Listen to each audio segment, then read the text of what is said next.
আমরা শাপলা ছাড়া আমরা বলেছি যে এবং শাপলা ছাড়া কোনো বিকল্প কোনো অপশন নাই। এখন আমরা বিকল্প কেন নিব, এটার আইনগত তো ব্যাখ্যা লাগবে। আমরা দেখেছি এখনো পর্যন্ত কোনো আইনগত ব্যাখ্যা কোনো কিছুই নির্বাচন কমিশন আমাদেরকে দিতে পারেনি।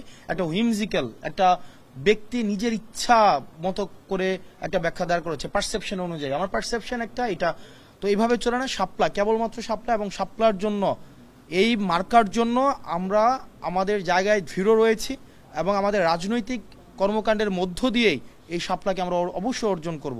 এছাড়া কোনো বিকল্প নেই, কোনো বিকল্পের কোনো অবকাশ নেই এখানে।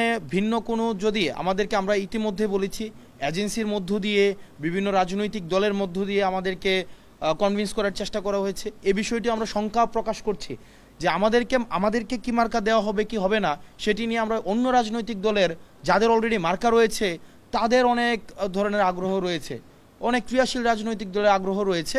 সেই বিষয়টি আমরা মনে করি একটি শঙ্কার বিষয়, এবং শাপলা ছাড়া আমাদের কোনো বিকল্প অপশন নেই। এবং এটি আজকে এই নির্বাচন কমিশনে আমরা এটি হচ্ছে আমরা স্পষ্ট করেছি।